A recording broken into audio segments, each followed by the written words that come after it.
Hi guys, hope everyone's well and welcome back to the Improvement Podcast. So this episode I'm going to touch on reaching your fitness goals on a budget. I appreciate that life can be expensive. You could be quite young in age. You could be in part-time education or full-time education. You could only have a part-time job due to being still in school. You could be saving for a house at the moment. You could have parenting commitments, supporting your family. So I appreciate money can be tight for some individuals, or like myself, you might just be an absolute tight arse and really thrifty, and like saving money and get a good kind of hit off that. Regardless of which one of those you are, this episode, or maybe you're none of them, but an extra money's not definitely not going to harm you, then this episode will hopefully be helpful. So it's going to basically go over how to work towards your goals in terms of fitness in a cost effective manner, where you can be saving costs, where you might be wasting money, and how you can kind of save money in the process while still progressing in your fitness. So, first, I'm going to touch on training. So, when it comes to training, the main things that we'll obviously be spending money on with training is gym, traveling to the gym. Uh, that's about it, really. It's not gonna cause like that much more. Obviously, there's certain gym accessories that you might maybe purchase, etc. But that's about it in terms of training. So when it comes to training, like consider like a cheaper gym. So whatever gym you're training at, like you don't need access to best of the best equipment. If you can't afford to sustain and maintain a membership at a gym that's really expensive, then you don't feel like you need to. There's been a lot of bodybuilders, there's been a lot of athletes that have built amazing physiques off very minimal and very basic kit. So you don't need to train at the most kind of well equipped gym if it's not in your luxury. And the worst thing you can do is have the mindset of, oh, I can't train at X gym, there's no point. Or I can't, I can't afford it. Like, I'm not going to get results, etc. Like, with like a barbell, some basic cables, a few basic machines, you can make an absolute ton of progress. Like, I'd rather someone train stupidly hard and a minimal with minimal equipment than someone have the best kit possible, but they've got poor adherence, they've got poor effort. Person with minimal equipment, they're going to make a lot better results. Again, something is it's even good being in quite like a less equipped gym because it teaches you to learn the basics, and then those basics will transfer over to other movements in the gym. So learning things like the squat, bench, and deadlift. Not that we need to do those three movements or there's anything magical about them, but it teaches you not to rely on fancy kit and just what matters most, stupidly hard training, because you can't get away without, really. So yeah, consider again what gym you're going to. Is there a cheaper option potentially available? What I'd look for in the gym is basically enough weights for you to lift and apply progressive overload when it comes to barbell work. Some basic machines like things like a leg curl is ideal, a lat pull down, things like a leg press, a Smith machine's ideal. As well as that, like if you've got those machines and you've got like a cable system, you can do an absolute ton of work. You can progress an absolute ton just off that kit alone. So you don't need anything too fancy when it comes to having like a gym available. Something you can also consider is like traveling distance. So when it comes to like traveling distance, like you might find there's a gym that's expensive a minute away from your house, but there's also a gym that's really cheap, 10-minute drive away from your house. You might actually find going to the more expensive gym that's closer to your house might actually work out cheaper. So if you have, or you might be like myself, and the gym that you train at is far away and more expensive. Although you do have a free gym membership due to being a personal trainer at a gym, you could do that option. But yeah, traveling distance. So take that into consideration. There's like fuel calculators online where you can run how much fuel it takes to do such and such miles to the gym, etc. So just work out the distance, work out roughly how much you're spending on petrol for your car, and then see how much you're actually spending. Because you might find spending an extra £15 a month might work out cheaper, depending on what gym you're at, depending on how far the gym is away from yourself. So run the numbers, think or find out what works best, and if it is just a tiny bit more expensive going to that more well equipped gym, maybe consider that. Or if it is more expensive and you don't think it's worth it, then go to the more minimal gym, but you can make plenty progress without having perfect kit available. especially in your early years. Like you can kind of look at weights and grow. So, and something to consider as well is that this is kind of going on a bit of a tangent, but like adherence, what's going to allow you to adhere best? Because even if you do have access to like an amazing gym, but you can't sustain driving there or getting the bus there, then if that's causing you to miss sessions, then going to a less equipped gym is going to be the more favourable option. So, also with training, in terms of like gym equipment sort of thing, there's not much gym accessories you need. Again, like with gym accessories, only ones I think are like a need or must is flat shoes and also lifting straps. So flat shoes, you don't need to spend an absolute fortune on them. You can just get a pair of Converse. If still you don't have much money to buy a pair of Converse, buy buy a pair off eBay, buy a pair of pre-marked shoes that are cheap. You don't need fancy shoes to progress. You don't need fancy weightlifting shoes or metcons or whatever. And the reason why flat shoes are important is because stability starts from the ground up. So if you're squatting or deadlifting on an unstable surface, you're already shooting yourself in the foot in terms of how much force you can produce. Because the more stable we are, the more force we can produce. Stability is a prerequisite to strength. Or another one is you can't fire a cannon from a canoe. So if you can be more stable through having better footwear, then we're going to be able to perform better. I personally wear Vivo barefoot shoes. I think they're great. They're, as the name suggests, they kind of mimic training in your bare feet without actually being in your bare feet. And you've obviously got the grippy sole on the shoe, which can be a bit more favourable than training in just your socks. So yeah, that's what I'd invest in if you need to invest in something. And also lifting straps. The rationale behind lifting straps is because your back is gonna eventually get stronger than your grip. And when that happens, your grip's going to be the limiting factor. Regardless if it is stronger than your grip right now, it will eventually be. And also, like, it just helps because even if you can maintain your grip, if you're really focusing on gripping the bar hard and you can feel your grip like slip in, that's taken away your ability to actually focus on using your back, using the target muscle. It gives you just something else to worry about during your movements. Whereas if you can just strap up and go, then you're not going to have that issue at all. So yeah, get a pair of lifting straps, which you can get from like a fiver on Amazon. You could even look on eBay if you wanted a second hand pair, even cheaper. And again, pair of like flat footwear, which could be Vans, Converse, could be just something out of Primark or whatever. Doesn't need to be anything fancy. So that's training covered. I think I've kind of covered everything associated with training there. And as for nutrition, so nutrition's probably where you'll be spending most of your money in terms of your fitness journey because we all need to eat, unless well, there's no unless really. We all need to eat to survive.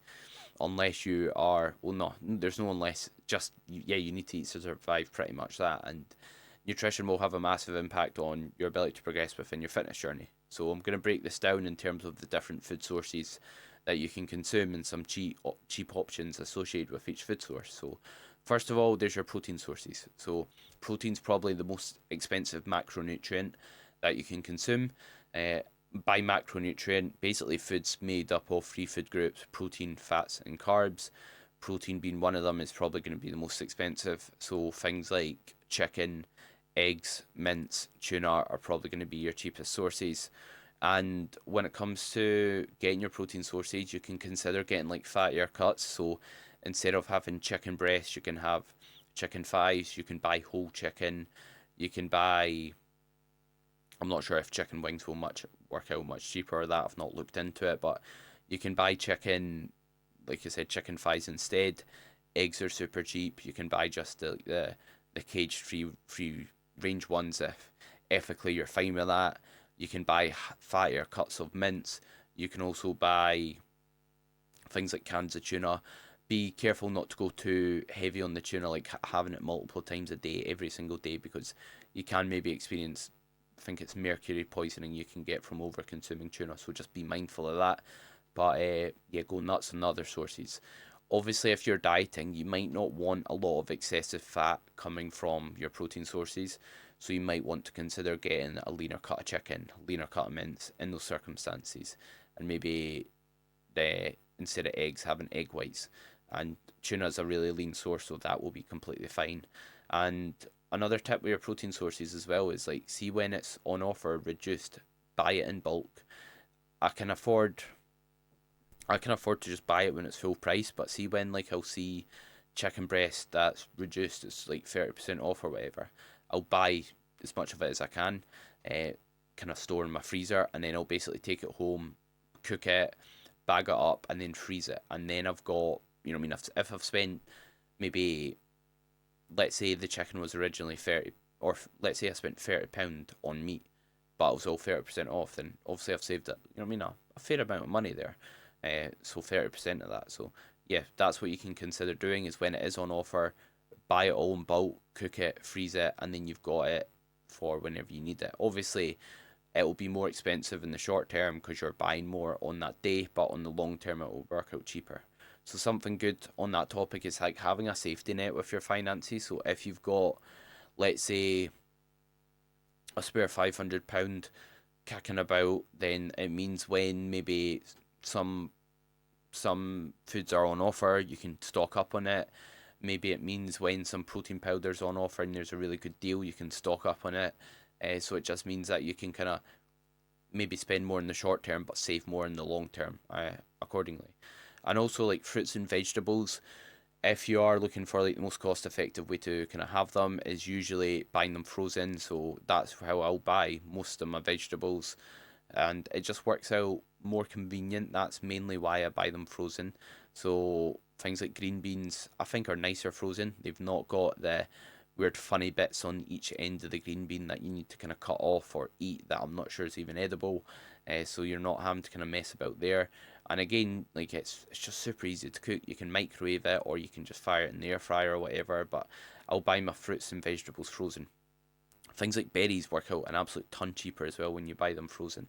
And then you can also look to see again when the fruit or veg is reduced and then just freeze it and then use or take out the freezer when you actually want to use it. So that's what I recommend doing with the fruits and vegetables. And also like with your carbohydrates, so you can uh, consider like things like rice. So buying like a big 5 kilo bag, 10 kilo bag, which you can get from places like Asda, the Food Warehouse, uh, farm foods you can consider as well. You can get big, like massive bags of rice, which will work out a lot cheaper in the long term. Again, it will work out more expensive buying that on a one off, but having that safety net will allow you to do so and then save up more money, having more of a safety net to keep doing so. And then things like own brand oats, you don't need fancy flavoured oats, you don't need uh, to have anything magical about it. Just have like the everyday essentials, the smart price version, the own brand versions of oats, and also potatoes. They work out super cheap as well. So they're free carbohydrate sources I'd aim to kind of consume in your diet. And also when it comes to fats, so things like nut butters can be good. And again, buying like, or with all foods, buying like the biggest quantity you can whenever you're buying it usually works out cheaper. What I mean by that is if you're buying chicken, instead of buying 2 kilograms of chicken or let's say 500 grams, buy the 2 kilogram, it'll work out cheaper. Same with nut butter, if you can buy like a large tub of peanut butter or a small one, the small one will usually work out more expensive. Same with like so always buy like the biggest quantity you can without it going off, because obviously if it's going off, that's wasted money, wasted food. And olive oil, that's going to be like a good fat source that you can get at a reasonable price. If you're buying fattier cuts of meat, you won't really need much more other added fats in your diet. But yeah, nut butters, olive oils are quite good ones to kind of go for, as well as, like I said, eggs and just fattier cuts of meat as a whole. So that's what I'd consider when it comes to kind of fat sources. And also, as for things like water, you don't need, or unless you're in a place where you can't drink tap water, you don't need to buy bottled water. That's a lot of money you're kind of wasting potentially if you're buying that and drinking that every single day. Man up, drink, or maybe that's not a good phrase to use, toughen up in the current climate.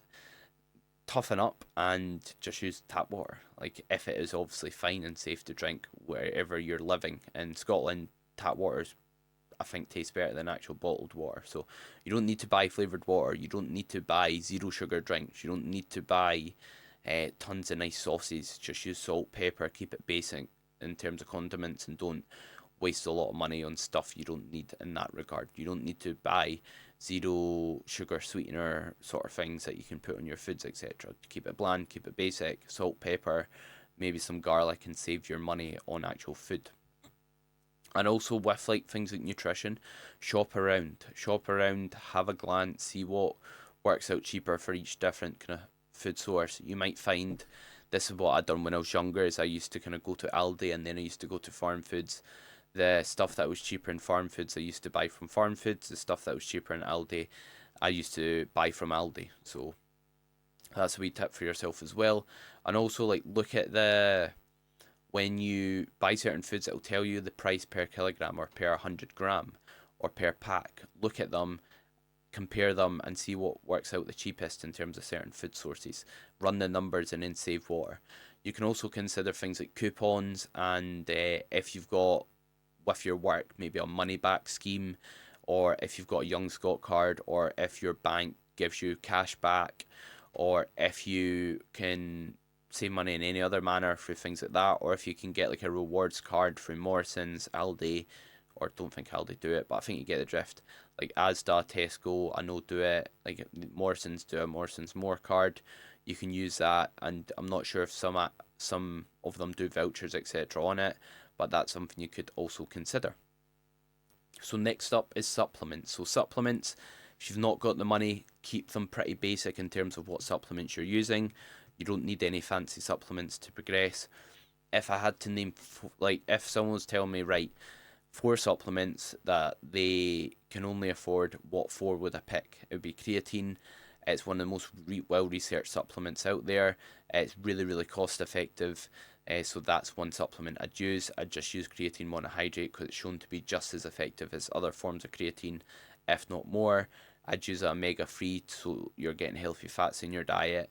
And a multivitamin is a good insurance policy that you're getting everything you need from your diet from a nutritious point of view. But again, you can maybe go without if you're eating a ton of fruits and veggies, and also vitamin D, and you can get it with K2 because it helps absorption of it, which is why you usually see them paired together. And that's most likely a must if you're in somewhere like Scotland where we get absolutely or close to not quite absolutely zero sunlight, but we don't get a lot of sunlight, especially in winter, or especially if maybe you have an office job and you're inside all day. Vitamin D, I think, is close to a must. Apart from those 4 supplements, if you don't have a lot of money, don't need to spend any other. As for caffeine, you don't need any fancy pre workouts. You don't need to spend £1.50 on a can of Monster for every single session. Use instant black coffee or order caffeine tablets instead. That's all you need. You don't really need electrolytes for that. You can just salt your food and get basically sodium, potassium, magnesium, which are like the key electrolytes. You can get that from salt on its own and having certain food sources. So you don't need to kind of spend a lot of money on electrolytes. They're the only you don't need any supplements, but if I had to suggest 4 you could spend money on, they're the 4 I'd pick.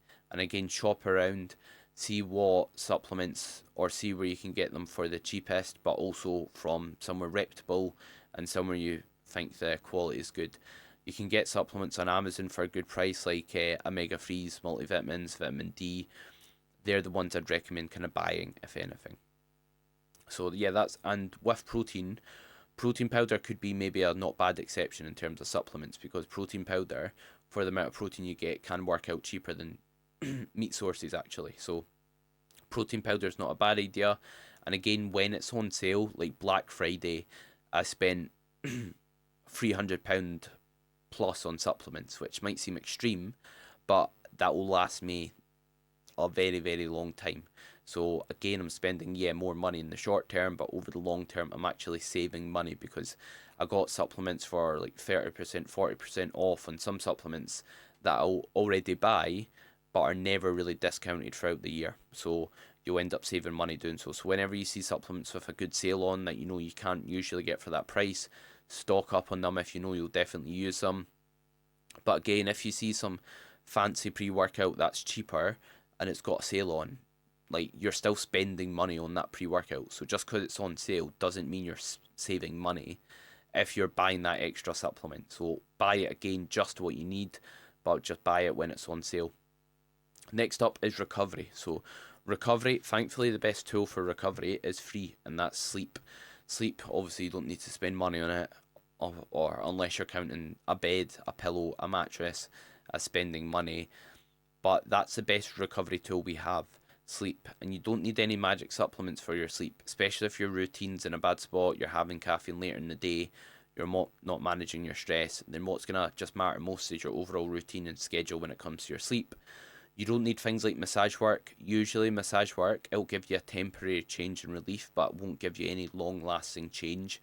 And if you do go to a massage therapist and they just give you a massage, tell you need to book in for next week or next month to make sure your injury doesn't get worse or whatever, they're probably kind of ripping you off a bit. So, any good kind of physio or that will give you rehab work or rehab movements to do, some stretches or protocols to do to help kind of recover the area or make things better, so they're not just kind of keeping you coming back to them just for the sake of getting more money out of your pocket. So consider that when it comes to who you're going to for massages if you are going, but you don't need massage work. It can be useful. Like I'll go see a physio if like I've got an injury or something I need to work with, but apart from that, I won't really get much massage work done, to be honest. I do occasionally foam roll. I've got a electric back massager that I'll use on my chair that I'm a big fan of actually. Again, it's a one-off expense but lasts ages, and then I'll use it when I'm working so I don't actually need to spend time purposely, let's say, massaging my back. That will eat up time into my day. A foam roller is super cheap if you want to do some sort of kind of recovery modality. Stretching's free as well, but these things will have very little reward, to be fair, in comparison to just being well hydrated, sleeping well, eating well, and managing your stress. They're the main needle movers for your recovery. You can also consider like things like a massage gun you can get for a reasonable price if you maybe can't afford to get massage work done regularly, but you feel like you need some sort of kind of replacement for it, or requirement for it. That's what I'd recommend, maybe getting a massage gun.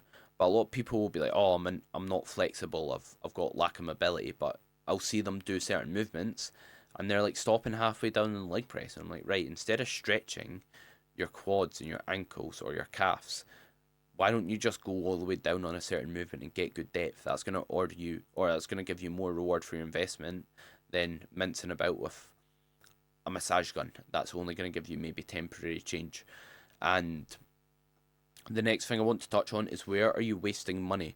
So, yes, obviously funds are tight, but some people say, I can't afford this, I can't afford that, but sometimes they just don't value it enough and they value other things more.